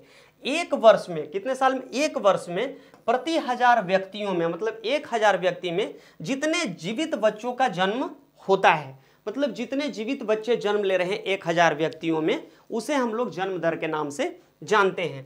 तो यह क्लियर है मेरे प्यारे बच्चों। यह वृद्धि का एक प्रमुख घटक है, क्योंकि भारत में हमेशा जन्म दर मृत्यु दर से अधिक रहा है। अब देखो भारत जो देश है ना, यहाँ पे आप देखेंगे कि हमेशा जो जन्म दर है मृत्यु दर के अपेक्षा क्या होता है, अधिक रहता है, जिसके चलते यहाँ की जनसंख्या लगातार बढ़ रही है। हालांकि कुछ ऐसे भी देश हैं जहाँ पे जन्म दर क्या हो जाता है, कभी कभी कम हो गया है मृत्यु दर के अपेक्षा, तो वहां पे जनसंख्या घटना शुरू हो गया है। ऐसा भी कंडीशन आ सकता है ना, जैसे आपदा या महामारी आ जाए, जैसे कोरोना में क्या हो रहा था, तो कोरोना में तो मेरे देश का जनसंख्या इतना अधिक था कि पता नहीं चल रहा था, लेकिन जहां का जनसंख्या कम था, अगर वहां पे बहुत ज्यादा लोग अगर मरने शुरू हो जाते तो वहां का क्या होने लगता, जनसंख्या धीरे धीरे कम होने लगता। तो महामारी या आपदा में कभी कभी जनसंख्या नीचे भी गिर जाता है, क्योंकि वहां जन्म दर की अपेक्षा क्या होता है, मृत्यु दर की संख्या बढ़ जाती है मेरे प्यारे बच्चों। 1 वर्ष में प्रति 1000 व्यक्तियों में मरने वालों की संख्या को मृत्यु दर कहा जाता है। मतलब 1 वर्ष में 1000 लोग में से जितने लोग मरते हैं उसको हम लोग मृत्यु दर के नाम से जानते हैं। क्लियर है। मृत्यु दर में तेज गिरावट भारत की जनसंख्या में वृद्धि की दर का मुख्य कारण है। अब देखिए जो मृत्यु दर है भारत में, यह इसमें गिरावट आई है। स्वास्थ्य सुविधाओं में सुधार होने के चलते लोग कम मर रहे हैं, या फिर क्या होता है कि जो जीवन है, पहले लोग 37 साल लगभग 35 से लेकर 40 साल के उम्र में ही मर जाते थे, ठीक है। लेकिन अब भारत में जीवन प्रत्याशा लोगों की बढ़ी है और लोग अब लगभग 65 से 70 साल की अवस्था तक जीवित रहते हैं, लगभग मैं बोल रहा हूं, ठीक है। इसका एवरेज आगे आप लोगों को बताया गया, अभी आगे पढ़ना है, ठीक है। तो इतने वर्षों तक लगभग लोग जीवित रहते हैं, जिसके चलते क्या हो गया, अभी जो है भारत की जनसंख्या बहुत तेजी से बढ़ रही है और मृत्यु दर में गिरावट आई है। 1980 तक उच्च जन्म दर एवं मृत्यु दर में लगातार गिरावट के कारण जन्म दर तथा मृत्यु दर में काफी बड़ा अंतर आ गया और इसके कारण जनसंख्या वृद्धि दर अधिक हो गई। इस बात को मैं पहले ही आप लोगों को समझा चुका हूं। 1981 से धीरे धीरे जन्म दर में भी गिरावट आनी शुरू हुई। अब देखिए 1981 तक क्या हुआ, जन्म दर बहुत तेज था, लेकिन मृत्यु दर क्या था, मृत्यु दर भी जो था वो उतना कम नहीं था पहले, लेकिन 1981 के बाद मृत्यु दर भी कम हो गया और जन्म दर भी कम हो गया। तो इसके चलते क्या हुआ, जनसंख्या तो बढ़ रही है लेकिन वो थोड़ा कम हो गई, धीमी रफ्तार से बढ़ रही है, जिसके परिणाम स्वरूप जनसंख्या वृद्धि दर में भी गिरावट आई है, मतलब थोड़ी कमी हुई, धीमी हो गई है, ठीक है। इस प्रकार के चलन का क्या कारण है, तो इस प्रकार के चलन का कारण यही है कि चूंकि भारत देश की जो जनसंख्या है इतनी अधिक है कि यहाँ पे अगर जन्म दर और मृत्यु दर कम भी हो जाता है फिर भी यहाँ पे जनसंख्या बहुत तेजी से बढ़ते रहती है। जनसंख्या वृद्धि का तीसरा घटक है प्रवास। अब दो चीज तो हम लोग समझ गए कि जन्म दर क्या है और मृत्यु दर क्या है। अब जो नेक्स्ट चीज है वह है मेरे प्यारे बच्चों प्रवास। अब प्रवास क्या होता है इसके बारे में थोड़ा समझते हैं। जैसे मान लीजिए यह भारत देश है, ठीक है, और इधर मान लीजिए कि कोई देश है नेपाल, ठीक है। अब नेपाल से अगर भारत में 10 लोग आ जाते हैं तो भारत की जनसंख्या तो 10 बढ़ गई, लेकिन नेपाल की जनसंख्या क्या हो गई, 10 घट गई, ठीक है। तो जब एक जगह से दूसरी जगह लोग माइग्रेट कर जाते हैं, मतलब प्रवास करते हैं, तो उस कंडीशन में जनसंख्या में परिवर्तन आता है। एक क्षेत्र से दूसरे क्षेत्र में चले जाने को प्रवास कहते हैं। क्लियर है, मतलब एक जगह से जब लोग दूसरे जगह चले जाते हैं तो इसको प्रवास कहा जाता है। प्रवास आंतरिक, अब आंतरिक प्रवास क्या होता है, जब एक ही देश में एक जगह से लोग दूसरे जगह चले जाए। जैसे मान लीजिए कोई झारखंड में रह रहा है, झारखंड से छत्तीसगढ़ चला गया तो एक राज्य से दूसरे राज्य में प्रवास हो गया, तो इसको हम लोग कहते हैं आंतरिक प्रवास। क्लियर है। अब दूसरा होता है अंतरराष्ट्रीय प्रवास। अंतरराष्ट्रीय प्रवास क्या होता है, दो देशों के बीच में, जैसे भारत से कोई व्यक्ति अमेरिका चला जाए, भारत से कोई व्यक्ति चाइना चला जाए, भारत से कोई व्यक्ति कहीं और चला जाए, ठीक है, दूसरे देश में, तो उसको हम लोग कहेंगे अंतरराष्ट्रीय प्रवास। तो दो तरह का है, एक आंतरिक मतलब देश के भीतर और दूसरा अंतरराष्ट्रीय मतलब एक देश से दूसरे देश में। आंतरिक प्रवास जनसंख्या के आकार में कोई परिवर्तन नहीं लाता। अब देखिए ये जो आंतरिक जो प्रवास है, मतलब एक राज्य से दूसरे राज्य में जाएंगे तो एक ही देश में ना है भाई, तो उससे जनसंख्या में कोई परिवर्तन नहीं आता, लेकिन यह एक देश के भीतर जनसंख्या के वितरण को प्रभावित करता है। अब जनसंख्या के वितरण को कैसे ये करता है, मान लीजिए कोई व्यक्ति झारखंड में है, झारखंड से 500 लोग अगर चले जाए छत्तीसगढ़, ठीक है, तो झारखंड में क्या है, जनसंख्या का वितरण घट गया, जबकि छत्तीसगढ़ में जनसंख्या बढ़ गया, तो इससे जनसंख्या के वितरण पे असर पड़ता है। लेकिन पूरे देश की जनसंख्या को अगर देखा जाए तो पूरे देश के जनसंख्या पे इसका कोई प्रभाव नहीं पड़ता है मेरे प्यारे बच्चों। जनसंख्या वितरण यूं उसके घटकों को परिवर्तित करने में प्रवास की महत्वपूर्ण भूमिका होती है। इन चीजों को हम लोग बहुत अच्छे से समझ लिए हैं। अब आइए आगे समझते हैं, आगे आप लोगों को क्या बताया है। भारत में अधिकतर प्रवास ग्रामीण से शहरी क्षेत्रों की ओर होती है। आप देखेंगे कि भारत में लोग गांव से शहर की ओर कमाने के लिए बहुत तेजी से जा रहे हैं आज के दिन में, इसलिए भारत में जो प्रवास है वो ग्रामीण क्षेत्र से शहरी क्षेत्र की ओर होती है, क्योंकि ग्रामीण क्षेत्र में अपकर्षण, अब यहाँ पे देखिए एक वर्ड आया है अपकर्षण। अपकर्षण का अर्थ होता है पुश, मतलब धक्का देना। क्योंकि शहर में रोजगार का साधन मुहैया है, शहर में अच्छी शिक्षा मिलती है, साथ ही साथ शहर में आप देखेंगे कि लोगों को रहने के लिए साथ ही साथ वहाँ पे स्वास्थ्य की सुविधाएं अच्छी हैं और शहर में और मनोरंजन के साधन भी हैं। तो बहुत सारे लोग क्या करते हैं, शहर की ओर गांव से अब शिफ्ट हो रहे हैं, जा रहे हैं। ये ग्रामीण क्षेत्रों में गरीबी एवं बेरोजगारी की प्रतिकूल अवस्थाएं हैं तथा नगर का अभिकर्षण कुल प्रभाव रोजगार में वृद्धि एवं अच्छे जीवन स्तर को दर्शाता है। तो मैंने बताया कि शहर में बहुत सारी चीजें सुख सुविधाएं हैं जिसके चलते लोग देहात से अब शहर की ओर शिफ्ट हो रहे हैं। क्लियर है मेरे प्यारे बच्चों, आइए आगे देखते हैं। प्रवास जनसंख्या परिवर्तन का एक महत्वपूर्ण घटक है। ये केवल जनसंख्या के आकार को ही प्रभावित नहीं करता बल्कि उम्र एवं लिंग के दृष्टिकोण से नगरीय एवं ग्रामीण जनसंख्या की संरचना को भी परिवर्तित करता है। अब देखिए, आप देखेंगे कि जो प्रवास है ना, ये प्रवास 2-3 प्रकार से चेंजिंग लाता है। पहला नंबर तो कोई जनसंख्या चला जाए, कभी कभी क्या होता है कि कहीं से पुरुष जनसंख्या कहीं दूसरे राज्य में चला गया तो उससे भी दिक्कत। अब मान लीजिए कि एक एग्जाम्पल लेते हैं फिर से हम लोग छत्तीसगढ़ का। छत्तीसगढ़ से मान लीजिए कुछ पुरुष चले गए कमाने के लिए उड़ीसा, ठीक है, तो छत्तीसगढ़ में पुरुषों की संख्या कम हो जाएगी, वहां पे सिर्फ महिलाएं बचेंगी। तो इस तरह से क्या होता है, पुरुष और स्त्री का जो अनुपात है उसमें भी चेंजिंग आ जाता है एक जगह पे। आगे देखिए, बल्कि उम्र एवं लिंग के दृष्टिकोण से नगरीय एवं ग्रामीण जनसंख्या की संरचना को भी परिवर्तित करता है। भारत में ग्रामीण नगरीय प्रवास के कारण शहरों तथा नगरों की जनसंख्या में नियमित वृद्धि हुई है। आप देखेंगे कि चूंकि गांव से लोग बहुत तेजी से शहर में शिफ्ट हुए हैं भारत में, इसके चलते क्या हुआ, नगरों में तो जनसंख्या बढ़ रही है लेकिन ग्रामीण क्षेत्र में जनसंख्या बहुत तेजी से घट रही है। 1951 में कुल जनसंख्या का 17.29% नगरीय जनसंख्या थी। अब देखिए, जब भारत आजाद हुआ था, मतलब 1951 में, 1947 में आजाद हुआ था, तो 1951 तो बहुत नजदीक है। 1951 में कुल जनसंख्या का 17.29% लोग शहर में रहते थे, नगरीय मतलब शहर में रहते थे। जो अब यहां पे आप देखेंगे कि 2011 में यह बदल करके कितना आंकड़ा पहुंच गया, 31.80% हो गई मेरे प्यारे बच्चों। तो आप यहां पे देख सकते हैं कि यह आंकड़ा कैसे चेंज हो गया। एक दशक 2001 से 2011 के भीतर 10 लाख से अधिक जनसंख्या वाले नगरों की संख्या 35 से बढ़ के 53 हो गई। मतलब 10 साल में सोचिए कितना अधिक शहर बढ़ गया। तो इससे भी आप अंदाजा लगा सकते हैं कि गांव से लोग बहुत तेजी से शहर की ओर जा रहे हैं, शिफ्ट हो रहे हैं, प्रवास में जा रहे हैं। ठीक है, आयु की संरचना, अब थोड़ा समझते हैं आयु संरचना क्या है। किसी देश में जनसंख्या की आयु संरचना वहां के विभिन्न आयु समूहों के लोगों की संख्या को बताता है कि आखिर वहां पे कितने लोग बच्चे हैं, कितने युवा हैं और कितने बुजुर्ग हैं। तो इससे उस देश की आयु संरचना की हमें पता चलती है कि वहां पे किस किस आयु के लोग हैं। यह जनसंख्या की मूल विशेषताओं में से एक है। अब जो जनसंख्या की जो विशेषताएं अभी हम लोग पढ़ रहे हैं उसमें से यह एक मूल विशेषता है। ठीक है, एक व्यक्ति की आयु उसकी इच्छा, खरीदारी तथा काम करने की क्षमता को पर्याप्त रूप से प्रभावित करती है। अब देखिए, जिस उम्र के लोग रहेंगे उनको वही चीज तो पसंद आएगा। जैसे हम लोग युवा हैं तो युवा को क्या चाहिए भाई, अच्छा कपड़ा चाहिए, अच्छा खाना चाहिए, मॉल में घूमना, सिनेमा देखना, ये सब आप लोगों को भी मजा आता होगा। मॉल वगैरह तो आप लोग भी जाते होंगे। और वहीं पे जो बुजुर्ग लोग हैं, बुजुर्ग को कहिए तो थोड़ा मॉल में जाके डिस्को करने के लिए तो बहुत कम लोग जाते हैं। ठीक है, तो इससे यह पता चलता है कि लोगों की इच्छा क्या है, वे किस तरह का व्यवसाय पसंद करते हैं। तो ये इन सारी चीजों पे प्रभाव पड़ता है। तो इसलिए इसका अध्ययन करना बहुत जरूरी हो जाता है।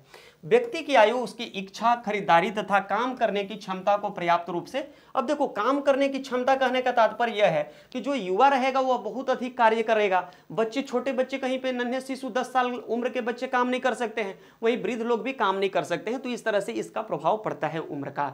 परिणाम स्वरूप बच्चे, वयस्क एवं वृद्धों की संख्या एवं प्रतिशत किसी भी क्षेत्र के आबादी की सामाजिक एवं आर्थिक ढांचे का निर्धारण करती है। अब वहां पे जैसे लोग रहेंगे उसी तरह का सामाजिक आर्थिक ढांचा वहां का होगा। आइए देखते हैं आगे क्या बताया गया है। किसी राष्ट्र की आबादी को सामान्यतः 3 वर्गों में बांटा जाता है। कोई भी देश होता है ना, वहां की आबादी को 3 भागों में बांट करके वहां का अध्ययन किया जाता है। सबसे पहला वहां पे होते हैं बच्चे। सामान्यतः 15 वर्ष से कम उम्र के जो लोग होते हैं उनको हम लोग बच्चे के नाम से जान सकते हैं। ये आर्थिक रूप से उत्पादनशील नहीं होते, मतलब ये जो है किसी चीज का मैन्युफैक्चरिंग नहीं करते हैं। अब देखेंगे बच्चे क्या होते हैं, खाते हैं और साथ ही साथ पढ़ाई लिखाई में व्यस्त रहते हैं। कोई नौकरी वगैरह तो करते नहीं, कोई उत्पादन का कार्य नहीं करते, तथा इनको भोजन, वस्त्र एवं स्वास्थ्य संबंधी सुविधाएं उपलब्ध कराने की आवश्यकता होती है। और वे क्या होते हैं, अपने पेरेंट्स पे, अपने गार्जियन पे निर्भर होते हैं और उनको भोजन, वस्त्र और स्वास्थ्य सुविधाएं उनके जो अभिभावक होते हैं उपलब्ध कराते हैं।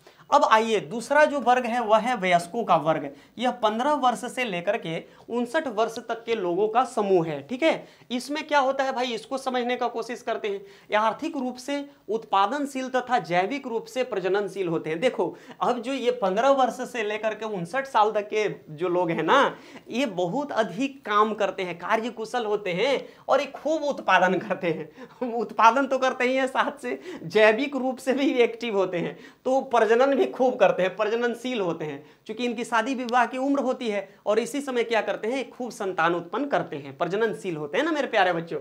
यह जनसंख्या का कार्यशील वर्ग है। तो ये दोनों तरफ कार्यरत होते हैं, एक तरफ जनसंख्या भी बढ़ाते हैं और दूसरी तरफ उत्पादन भी करते हैं। अब तीसरा वर्ग हम लोगों के पास है, ये कौन सा वर्ग है, वृद्धों का वर्ग है। ये 59 वर्ष से जो अधिक के लोग होते हैं उनको हम लोग वृद्ध कहते हैं। चूंकि रिटायरमेंट का जो एज है भारत में गवर्नमेंट जॉब में वह 60 वर्ष है, ठीक है। तो 60 वर्ष से जो अधिक के लोग हैं वो बुजुर्ग हैं। सरकार भी मानती है कि भाई ये बुढ़ापा में है, अब इनसे कोई काम नहीं होगा, अब इनको घर भेजिए, रिटायर होकर के बेचारे आराम करेंगे घर पे, ठीक है। तो इनकी बात चल रही है, ये आर्थिक रूप से उत्पादनशील या अवकाश प्राप्त हो सकते हैं, ठीक है। देखो ये उत्पादनशील तो हो सकते हैं, मतलब फिर भी ये कुछ कार्य को कर सकते हैं, उतने भी बुजुर्ग नहीं होते हैं, लेकिन इस अवस्था में साधारणतया ये अवकाश प्राप्त हो जाते हैं या अवकाश प्राप्त नहीं भी हो सकते हैं, ठीक है। ये स्वैच्छिक रूप से कार्य कर सकते हैं इस समय ना, लेकिन भर्ती प्रक्रिया के द्वारा इनकी नियुक्ति नहीं होती है। तो हम लोग यहाँ तक समझ लिए कि लेकिन ये जो होते हैं वृद्ध जो होते हैं, ये भर्ती प्रक्रिया के द्वारा इनकी नियुक्ति नहीं हो सकती है, मतलब ये कोई भी जो जॉब है उसके लिए ये अप्लाई नहीं कर सकते हैं। अब देखिए यहाँ पे एक बहुत महत्वपूर्ण बात बताया गया है कि ये जो उम्र की संरचना है इसको यहाँ पे दर्शाया गया है। तो आप इसको देख सकते हैं कि इसमें वयस्क जो हैं उनकी संख्या कितनी है भाई, तो है 58.7% और जो वृद्ध हैं वे 6.9% हैं। तो यहाँ पे देख सकते हैं, और बच्चे इसमें कितने हैं भाई, 34.4%। तो जो पीला वाला है ये किसको दर्शा रहा है, बच्चे को दर्शा रहा है, ठीक है। और जो रेड वाला है ये किसको दर्शा रहा है, तो वयस्क को दर्शा रहा है। थोड़ा सा कलर है तो इसको मैं ऐसे लिख देता हूं, तो ये वयस्क को दर्शा रहा है। और साथ ही वृद्ध वाला जो है सबसे कम है, तो ये किसको दर्शा रहा है, वृद्ध को दर्शा रहा है मेरे प्यारे बच्चों। तो यहाँ पे यही चीज दर्शाया गया है। आइए आगे देखते हैं कि आगे आप लोगों को क्या बताया गया है। बच्चों तथा वृद्धों का प्रतिशत जनसंख्या के आश्रित अनुपात को प्रभावित करता है। अब देखिए किसी भी समाज में या किसी भी देश में बच्चों और वृद्धों की संख्या अगर बहुत अधिक हो जाएगी तो वो जनसंख्या क्या है, आश्रित अनुपात को प्रभावित करेगी। आश्रित अनुपात कहने का तात्पर्य है कि चूंकि बच्चे और वृद्ध जो होते हैं वो दूसरे व्यक्ति पे आश्रित होते हैं, चूंकि वे काम नहीं कर पाते। जो वृद्ध हैं वो रिटायर हो गए हैं, अब उनके शरीर में ताकत नहीं है कि वो काम करेंगे, तो वो भी अपने भोजन वगैरह के लिए, आवास के लिए दूसरे पे निर्भर हो जाते हैं। साथ ही साथ जो बच्चे हैं वो भी अपने जो पेरेंट्स हैं, उनके अभिभावक हैं, उन पे निर्भर होते हैं। क्योंकि ये समूह उत्पादक नहीं होते, भारत की जनसंख्या में इन तीनों समूहों के अनुपात को चित्र 6.5 में दर्शाया गया है, जिसके बारे में अभी हम लोग पढ़ चुके हैं। आगे देखिए क्या बताया गया है। क्रियाकलाप 1, आप अपने क्षेत्र में ऐसे कितने बच्चों को जानते हैं जो कि घरेलू सहायकों एवं श्रमिकों के रूप में कार्य करते हैं। तो आप लोग इसका पता लगा सकते हैं, आपके क्षेत्र में कितने वयस्क बेरोजगार हैं। अब ये जो डेटा है थोड़ा कलेक्ट करना टीडियस है, इसलिए आप इसको छोड़ देंगे, इसको नहीं करने का जरूरत है। आइए आगे देखते हैं आगे क्या बताया गया है। लिंग अनुपात के बारे में समझते हैं कि लिंग अनुपात क्या होता है। प्रति 1000 पुरुषों पर महिलाओं की संख्या को लिंग अनुपात कहा जाता है। मतलब 1000 पुरुष पे जितनी महिलाएं होती हैं उनको हम लोग लिंग अनुपात के नाम से जानते हैं। यह जानकारी किसी दिए गए समय में समाज में पुरुषों एवं महिलाओं के बीच की समानता की सीमा मापने के लिए एक महत्वपूर्ण सामाजिक सूचक है। अब देखो जो लिंग अनुपात है इससे हमको पता चलता है कि जो समाज है उसमें पुरुष और महिला को कितना महत्व दिया जाता है, ठीक है। देखेंगे कि कोई समाज, कोई ऐसा समाज होता है जो शिक्षित समाज होता है, जहाँ पे पढ़े लिखे लोग होते हैं, वहाँ पे महिलाओं को भी उतना ही महत्व दिया जाता है जितना पुरुषों को महत्व दिया जाता है। तो वैसे समाज में आप देखेंगे कि स्त्रियों की संख्या ज़्यादा होती है पुरुषों की अपेक्षा। लेकिन कुछ ऐसे भी समाज हैं जहाँ पे स्त्रियों को कम महत्व दिया जाता है, पुरुषों को अधिक महत्व दिया जाता है। तो ऐसे समाज में पुरुषों की संख्या ज़्यादा होती है। देश में लिंग अनुपात, आगे आते हैं, थोड़ा सा इसको मिटा लेते हैं, यहाँ पे आ गया है। आइए आगे देखते हैं आगे क्या बताया गया है। देश में लिंग अनुपात प्रायः महिलाओं के पक्ष में नहीं होता है, जैसा कि मैंने समझाया। ऐसा क्यों होता है इसका पता लगाइए। ऐसा इसलिए होता है कि कुछ समाज ऐसे हैं जहां पे महिलाओं को कम महत्व दिया जाता है पुरुषों की अपेक्षा। ठीक है, महिलाओं के पक्ष में नहीं होता है। ऐसा क्यों होता है इसका पता लगाइए। सन 1951 से 2011 के बीच के लिंग अनुपात को सारणी 6.2 में दर्शाया गया। अब यहाँ पे देख सकते हैं एक सारणी दिखाया गया है, इसमें भारत का लिंग अनुपात दिया गया है 1951 से लेकर के 2011 के बीच का मेरे प्यारे बच्चों। तो इसको आप यहाँ पे देख सकते हैं 1951 में कितना था, तो ये 946 था। इसी तरह से करते करते जब आप 2011 में पहुंचेंगे तो 2011 में जो भारत का लिंग अनुपात है वह 943 है। एक आध पीछे वाला भी पूछ लेता है, 2001 वाला भी कभी कभी पूछ लेता है, लेकिन आपको मुख्य रूप से 2011 वाला अभी डेटा याद रखना है कि 2011 में लिंग अनुपात कितना है, तो यह 943 बना हुआ है। हालांकि यूपीएससी वगैरह का जो एग्जाम होता है उसमें पूरे डेटा पे निगाह रखना रहता है, क्योंकि इसमें कभी कभी क्या कर देता है, कंपैरेटिव क्वेश्चन राइज किया जाता है। लेकिन अभी आप लोग बच्चे हैं तो जनरली आपसे एक दो पूछ लिया जाएगा। चलिए आगे देखते हैं, आगे आप लोगों को क्या बताया गया है। क्या आप जानते हैं केरल में प्रति 1000 पुरुषों पर महिलाओं की संख्या 1084 है। पुडुचेरी में प्रति 1000 पर 1038 है। अब देखिए जो केरल है ना, केरल में प्रति 1000 पर महिलाओं की संख्या कितना है भाई, 1084 है। अब यहाँ पे देखिए महिलाओं की संख्या ही ज्यादा है केरल में, और जो पुडुचेरी है वहां पे 1000 पे महिलाओं की संख्या 1038 यहाँ भी ज्यादा है। जबकि दिल्ली में प्रति 1000 पर महिलाओं की संख्या मात्र कितना है, 866 है। आगे देखिए हरियाणा में प्रति 1000 पर केवल 877 हैं। इस प्रकार की विभिन्नताओं का क्या कारण हो सकता है, तो इसके बहुत सारे कारण हैं मेरे प्यारे बच्चों। ठीक है, आगे आइए देखते हैं। ज्ञात कीजिए सबसे अधिक महिला साक्षरता दर कौन से राज्य की है और क्यों। आइए अब इस क्वेश्चन को समझने का कोशिश करते हैं। तो देखिए भारत में सबसे अधिक महिला साक्षरता दर वाला राज्य है केरल, और यहाँ की साक्षरता दर, महिला साक्षरता दर है 96.2%। ठीक है, अब ये साक्षरता दर इतना अधिक क्यों है भाई केरल में, यह बात समझने वाली है। तो चूंकि देखिए वहाँ पे जो महिलाएं हैं, महिलाओं को पुरुषों के बराबर समझा जाता है और उन्हें शिक्षा में ज़्यादा से ज़्यादा भाग लेने का मौका दिया जाता है। घरेलू कार्यों से उनको दूर रखा जाता है और शिक्षा में उनको ज़्यादा से ज़्यादा भाग लेने का अवसर दिया जाता है, जिसके चलते वहाँ पे महिला का साक्षरता दर बहुत अच्छा है। आइए अब आगे समझते हैं, आगे आप लोगों को क्या बताया गया है। अब थोड़ा सा हम लोग पढ़ते हैं साक्षरता दर के बारे में कि साक्षरता दर होता क्या है। साक्षरता किसी जनसंख्या का बहुत ही महत्वपूर्ण गुण है। कोई भी जो जनसंख्या है उसका साक्षरता एक बहुत महत्वपूर्ण गुण होता है। स्पष्टतः केवल एक शिक्षित और जागरूक नागरिक ही बुद्धिमत्तापूर्ण निर्णय ले सकता है। कोई पढ़ा लिखा व्यक्ति ही अपने जीवन में क्या करना है इसका बहुत बुद्धिमत्तापूर्ण निर्णय ले सकता है बुद्धिमानी के साथ, तथा शोध एवं विकास के कार्य कर सकता है। और वह विभिन्न प्रकार का शोध करता है, विभिन्न प्रकार के एक्सपेरिमेंट के साथ अपने आसपास में भी विकास करता है और अपने घर परिवार में भी अच्छा विकास का कार्य कर सकता है। साक्षरता स्तर में कमी आर्थिक प्रगति में एक गंभीर बाधा है। अगर कोई व्यक्ति क्या है, उसके साक्षरता के स्तर में कमी है तो उसकी प्रगति नहीं हो सकती, क्योंकि जो व्यक्ति निरक्षर रहेगा, कम पढ़ा लिखा रहेगा, वह व्यक्ति समाज में उतने अच्छे से प्रगति नहीं कर पाएगा, उसकी नौकरी नहीं लगेगी, हो सकता है कि वह समाज में उतना अच्छा प्रगति न करे।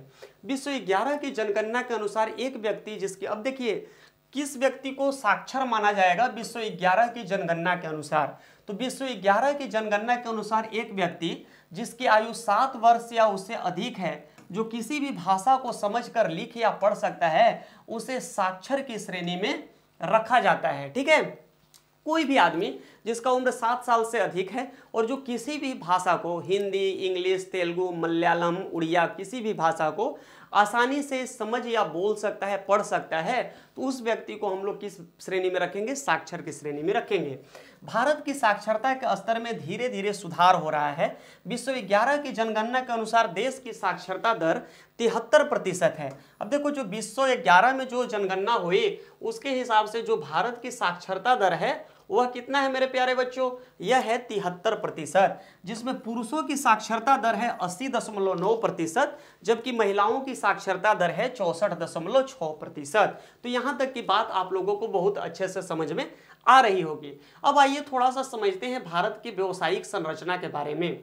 आर्थिक रूप से क्रियाशील जनसंख्या का प्रतिशत विकास का एक महत्वपूर्ण सूचक होता है। अब देखिए किसी भी जगह में कितने लोग आर्थिक रूप के क्रियाकलाप में लगे हुए हैं, मतलब जहां से क्या होता है, कुछ व्यवसाय होता है या जहां से पैसे का ट्रांजैक्शन होता है, उसमें कितनी जनसंख्या लगी हुई है, कोई भी समाज कितना विकसित है उसका माप या यह एक तरह का पैमाना होता है। ठीक है, विभिन्न प्रकार के व्यवसायों के अनुसार किए गए जनसंख्या के वितरण को व्यवसायिक संरचना कहा जाता है। देखिए जो विभिन्न प्रकार के व्यवसाय हैं, जैसे कृषि कार्य से संबंधित व्यवसाय, उद्योग धंधे से संबंधित व्यवसाय और टेक्नोलॉजी से संबंधित व्यवसाय, आईटी सेक्टर से संबंधित व्यवसाय, तो इन सारे व्यवसायों को जब क्या किया जाता है, ग्रुप्स में बांट दिया जाता है, तो उसको हम लोग क्या कहते हैं, व्यवसायिक संरचना के नाम से जानते हैं।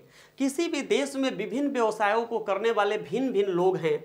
व्यवसायों को सामान्यतः प्राथमिक, द्वितीयक एवं तृतीयक श्रेणियों में वर्गीकृत किया गया। अब जितने भी व्यवसाय हैं ना, उनको 3 भागों में बांटा गया है। पहला प्राथमिक श्रेणी, दूसरा है द्वितीयक श्रेणी और तीसरा है तृतीयक श्रेणी। तो 3 प्रकार के व्यवसाय होते हैं। अभी एक एक करके हम लोग समझेंगे कि प्राथमिक श्रेणी में किसको रखा गया है, द्वितीयक में किसको रखा गया है और तृतीयक में किसको रखा गया है। आप यहाँ पे जब देखेंगे मेरे प्यारे बच्चों, तो आपको दिखेगा कि जो प्राथमिक श्रेणी के व्यवसाय हैं, इसमें कृषि, पशुपालन, वृक्षारोपण एवं मछली पालन तथा खनन आदि क्रियाएं सम्मिलित हैं। द्वितीय जो क्रियाकलाप है, द्वितीय क्रियाकलाप में उत्पादन करने वाले उद्योग, भवन एवं निर्माण कार्य आते हैं। और जो तृतीय क्रियाकलाप हैं उसमें आते हैं परिवहन, संचार, वाणिज्य, प्रशासन एवं सेवाएं। अब देखेंगे जो तृतीय क्रियाकलाप है ना, इसको सबसे महत्वपूर्ण माना जाता है। इसीलिए हम लोगों के जो पेरेंट्स होते हैं वो चाहते हैं कि तृतीय क्रियाकलाप वाले में हमारे बच्चे ज़्यादा से ज़्यादा नौकरी पाएं, क्योंकि इसको समाज में ज़्यादा महत्वपूर्ण माना जाता है। इसके बारे में थोड़ा नीचे समझेंगे। अभी विकसित एवं विकासशील देशों में विभिन्न क्रियाकलापों में कार्य करने वाले लोगों का अनुपात अलग अलग होता है। अब देखिए यहीं से समझ में आपको आ जाएगा कि जो विकसित देश है और जो विकासशील देश है, वहाँ पे जो लोग हैं अलग अलग सेक्टर में, जो प्राथमिक श्रेणी, द्वितीयक और तृतीयक हैं, उसमें कैसे कैसे कार्यशील हैं। विकसित देशों में द्वितीयक एवं तृतीयक क्रियाकलापों में कार्य करने वाले लोगों की संख्या का अनुपात अधिक होता है। जो विकसित जो देश है ना, वहां पे द्वितीयक और तृतीयक श्रेणी में कार्य करने वाले लोग ज्यादा हैं। ठीक है, और जो विकासशील देश है, जैसे भारत एक विकासशील देश है, ठीक है, तो विकासशील देशों में प्राथमिक क्रियाकलापों में कार्यरत लोगों का अनुपात अधिक होता है। इसलिए भारत की ज्यादातर जनसंख्या कृषि कार्य में लगी हुई है। क्लियर है मेरे प्यारे बच्चों?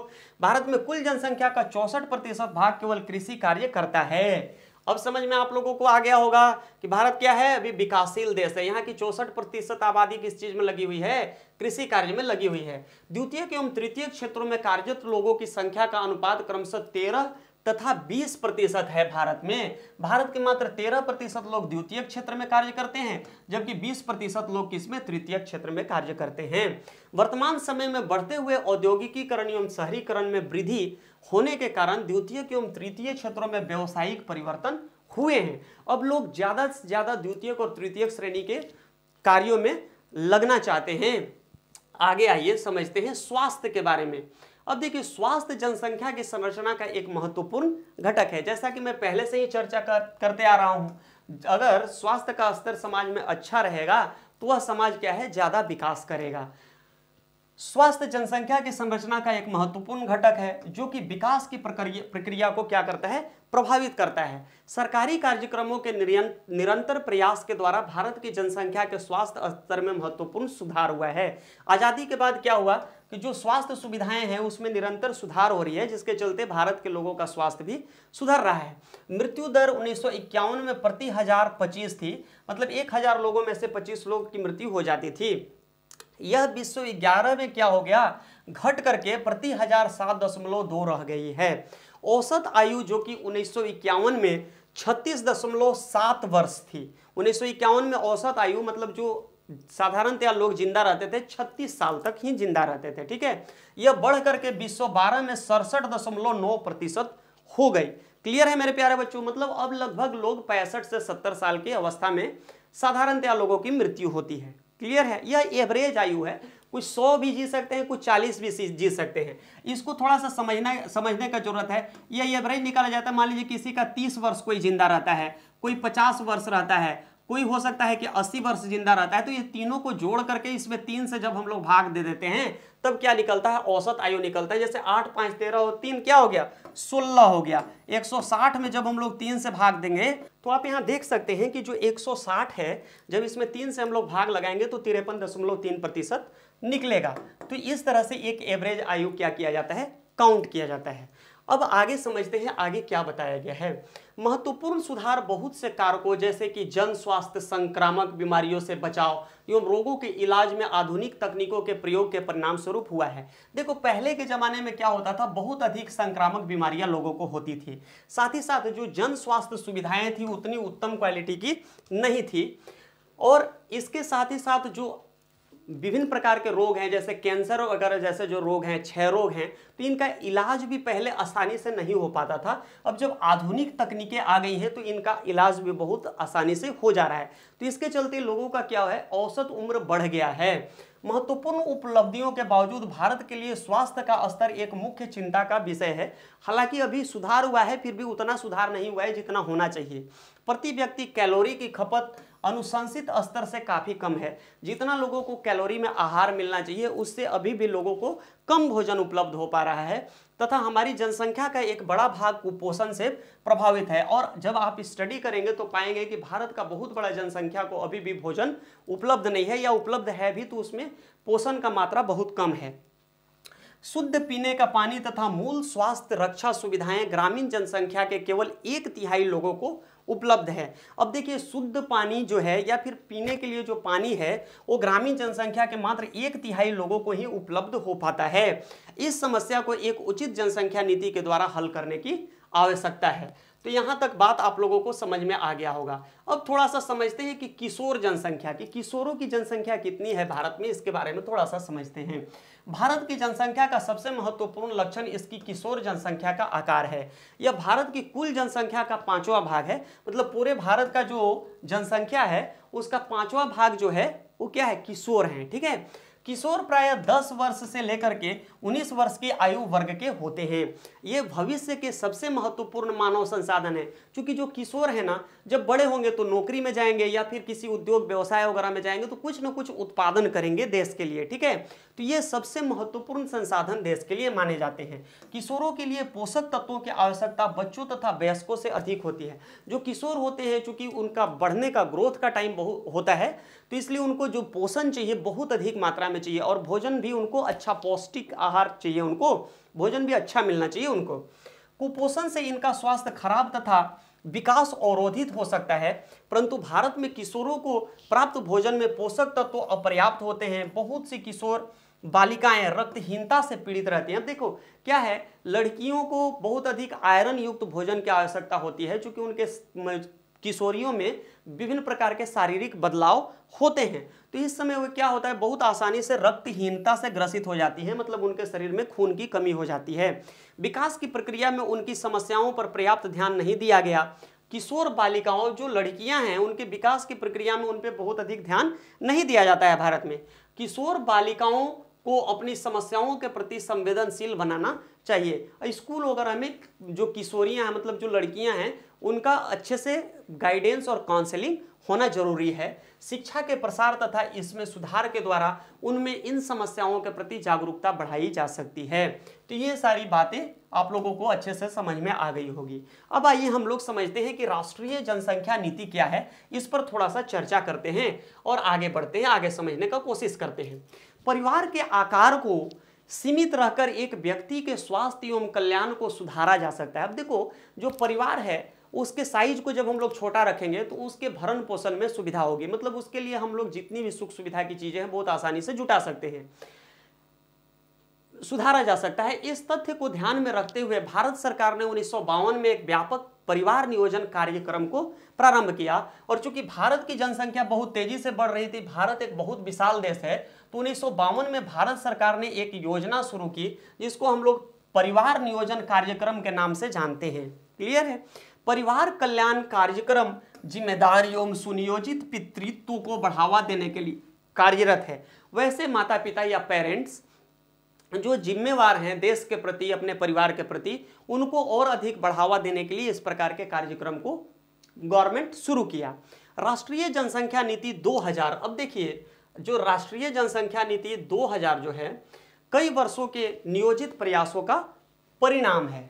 ठीक है मेरे प्यारे बच्चों, राष्ट्रीय जनसंख्या नीति 2000 14 वर्ष से कम आयु के बच्चों को निःशुल्क शिक्षा प्रदान करने, शिशु मृत्यु दर को प्रति 1000 में 30 से कम करने और व्यापक स्तर पर टीकारोधी बीमारियों से बच्चों को छुटकारा दिलाने, लड़कियों की शादी की उम्र को बढ़ाने के लिए प्रोत्साहित करने तथा परिवार नियोजन की एक जन केंद्रित कार्यक्रम बनाने के लिए नीतिगत ढांचा प्रदान करती है। तो ये जो राष्ट्रीय जनसंख्या नीति 2000 है इसकी कुछ मूलभूत बातें थी जिसको मैंने आप लोगों को बता दिया। क्या था एक बार फिर से सुन लीजिए आप लोग। इसमें सबसे पहले 14 वर्ष से कम आयु के बच्चे को निःशुल्क शिक्षा प्रदान करने के लिए कहा गया है। पहला, शिशु मृत्यु दर को कम करके 1000 में 30 से कम करके लाना है। ठीक है, व्यापक स्तर पर टीकारोधी बीमारियों से बच्चों को छुटकारा दिलाने, लड़कियों की शादी की उम्र को बढ़ाने के लिए प्रोत्साहित करने तथा परिवार नियोजन को एक जन केंद्रित कार्यक्रम बनाने के लिए नीतिगत ढांचा प्रदान करती है। क्लियर है यहां तक मेरे प्यारे बच्चों? 4-5 लाइन था, इसको आप अच्छे से याद कर लेंगे। अब राष्ट्रीय जनसंख्या नीति 2000 और किशोर के बारे में समझते हैं कि आखिर इसमें किशोरों के बारे में क्या बताया गया है। राष्ट्रीय जनसंख्या नीति 2000 ने किशोर किशोरियों की पहचान जनसंख्या के उन प्रमुख भागों के रूप में की जिस पर बहुत ध्यान देने की आवश्यकता है। जैसा कि हम लोग इसके बारे में पहले भी चर्चा कर चुके हैं।